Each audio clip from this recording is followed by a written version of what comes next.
वो हमारा यूनिटी को तोड़ने में लगा।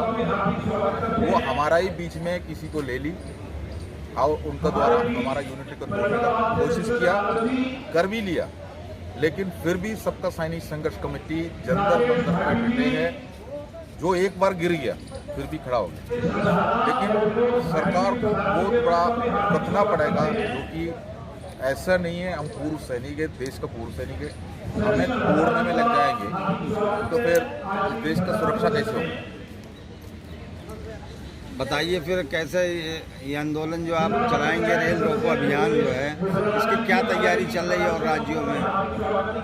रेल रोको आंदोलन का जो हम लोग ने हमारा जो पंजाब में खासतौर पर सबका सैनिक संघर्ष पंजाब के हैं, पंजाब में इसकी मीटिंगें चल रहा है। एक बात मैं आपको माध्यम से बताना चाहता हूँ हिंदुस्तान के पूर्व सैनिकों को, जो जैसे जवान का कोई संगठन अगर हिंदुस्तान में अगर बना है, बनने की कोशिश अगर किया है तो सबका सैनिक संघर्ष कमेटी ने किया है। 2015 में आपने देखा होगा जो जनरल सतबीर सिंह साहब का मंच से जो अपोजिट में उन्होंने अपना मंच बनाया, लेकिन इतना आसानी से नहीं हो पाया क्योंकि जैसे जवान का 75 साल का जो अफसरों के साथ में जो बैठा हुआ है एक गढ़ है, उसमें से निकल कर बाहर बड़े बड़े अफसरों के पास बहुत बड़ा तरीका होता है। अगर जनरल साहब अगर सेना में रहते टाइम पर वो आगे पीछे गाड़ी लगाकर और गाड़ी लगाकर अपना सुरक्षा का गाड़ी लगाकर भागते थे, तो एक साधारण जवान हो जैसे हो उसका नसीब में नहीं है उनका सामने जाकर खड़ा हो जाए, क्योंकि एक रूलिंग है और एक क्या बोलता है उसका एक तरीका है।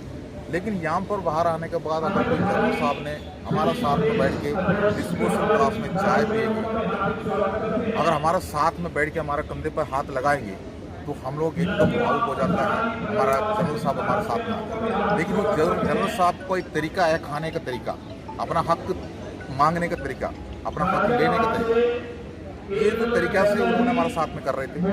लेकिन सबका सैनिक संघर्ष कमेटी को ये सब पता चल गया तो उन्होंने क्या कर दिया, अपना अलग मंच बनाया। जो अलग मंच बनाते टाइम पर आपको पता है बुजुर्ग है हमारा जो उसका जो अध्यक्ष है जो अपना प्रगट सिंह साहब सूबेदार रैंक से रिटायर, आज उनका 95 उम्र हो चुका है। तो आप सोच लो इतना उम्र होने के बावजूद भी जैसे जवान को जगाने के लिए उन्होंने जो जागरूक किया हम लोग को, सबका सैनिक संघर्ष कमेटी की वजह से ही देश का पूरा पूर्व सैनिक जागरूक हुआ है। मैं आपको ये बता रहा हूँ, संगठन तो बहुत है। ये केरल में भी तैयार हो गया सबका सैनिक संघर्ष कमेटी, केरला में अभी सबका सैनिक संघर्ष कमेटी का जो तैयारी हुआ है, मतलब 8 तारीख को, इसी महीने 8 तारीख को सबका सैनिक संघर्ष कमेटी विभाग भी बनाया है। अब वो बढ़ चढ़कर जो 25 नवंबर पर हमारा रेल रोको अभियान जो है उसी के लिए यहाँ पर पहुँचने के लिए वो कोशिश कर रहा है। मैं आपको बता रहा हूँ, अगर देश का पूर्व सैनिक संगठन अगर कोई भी अगर उसको ऊपर कोई अगर तरीका लेना चाहता है तो केरला को ऊपर देखिए, जो कि वहाँ पर उनका मन में एक तो पहले ये पता चला जो कि हमारा मांग को लेकर किसी जवान को मांग को लेकर किसी एक संगठन ने जंतर मंतर पर बैठा है तो उनको साथ देना बहुत जरूरी है। तो उन्होंने सबसे पहले उन्होंने व्हाट्सएप जो ग्रुप बनाया उसको ऊपर चर्चा करते रहा। टांग खींचानी भी उसमें भी होता है, लेकिन उसका बढ़ चढ़कर जो 23 तारीख हमारे जो जुलाई में यहाँ लोग इधर आए थे, उसके बाद उन्होंने यहाँ से वापस जाके उन्होंने खुद सोचा हम अपना एक संगठन बना देता हूँ। उन्होंने जो पूर्व सैनिक समिति जो अपना केरला में बनाया, 8 तारीख को बनाया, उसके बाद उन्होंने जो व्हाट्सएप के अंदर से जो उन्होंने एक ऐलान कर दिया, जंतर मंतर पर कौन कौन जा सकता है वो अपना वोट करो। अगर मैं जा सकता हूँ, मेरे पास पैसे नहीं है, वो वोट करो। अगर मैं जा नहीं सकता हूँ, मैं पैसे देंगे, वो वोट करो। इसी जैसा उन्होंने उसके अंदर एक तरीका बनाया, बढ़ चढ़कर को पैसा लिया। अब वहाँ फंडिंग तैयार हो रहा है, जो आ नहीं सकता फंड दे रहा है, जो पैसा नहीं है वो आने के लिए तैयार हो रहा है।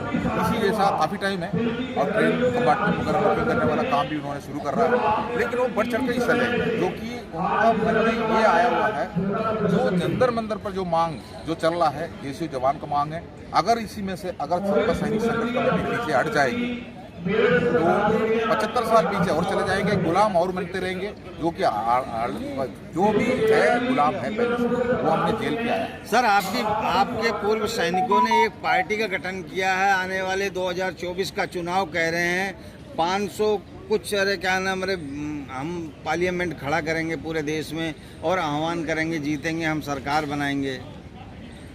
जी, ये भी यहाँ मीटिंग हुआ था। मैं आपको बता रहा हूँ, कल जो 15 तारीख को शायद मीटिंग हुआ था। जनता ब्रिगेड हमारा सैनिकों का ही, पूर्व सैनिकों का ही जो है आह्वान है, उसका पहले ही जो हमारा संगठन बना हुआ है, जो मतलब राजनीति पार्टी से जुड़ा है, जो बीजेकेपी, ये भी है, 3-4 स्टेटों में है, वो भी बढ़ चढ़ के इसका हिस्सा ले रहा है। लेकिन वो राजनीति से जुड़े हैं, राजनीति से जुड़ा है, उसी के हिसाब से उन्होंने उसका रजिस्ट्रेशन किया। तो राजनीति से जुड़ा है तो उसके अंदर हम ये नहीं कह सकता है ये राजनीति पार्टी में, हमारा इस संगठन में सिर्फ पूर्व सैनिक ही आ सकता है। उसके अंदर अफसर भी आ सकता है, आम जनता भी आ सकता है, पब्लिक भी आ सकता है, पूरा फोर्स भी आ सकता है। ये सब चीज़ें उसके अंदर है।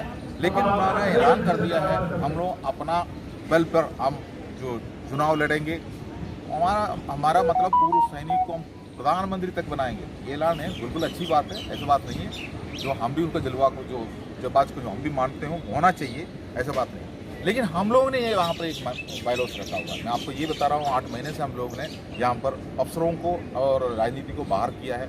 राजनीति को बाहर करने का एक कारण है, मैं आपको ये बताना चाहता हूँ, अभी इस मंच से बताना चाहता हूँ। अगर मान लो अभी हम 3 खड़े हैं, आप देख रहे हो, हम एक ही मंच में बैठा है। अगर मान लो आम आदमी पार्टी से बताएंगे, ये बताएंगे मैं बीजेपी से, ये बताएंगे मैं कांग्रेस से, तो हम तीनों इस मंच में बैठ के हम वही पार्टी के बारे में बात करेंगे, हमें अच्छा नहीं लगेंगे, हम लड़ेंगे मरेंगे, उसके बाद हम लोग अपना दली लेकर चले जाएंगे। तो ये जगह पर हम लोग जो राजनीति नहीं बोलेंगे। अब दूसरी एक बात, हम अधिकारी को बाहर किया। अधिकारी से हमारा कोई जातीय दुश्मन नहीं है। अधिकारी होता है तभी तो हमारा सेना भी आगे बढ़ेगी, उनका भी अपना रोल होता है, बहुत बड़ा रोल है, ऐसे बात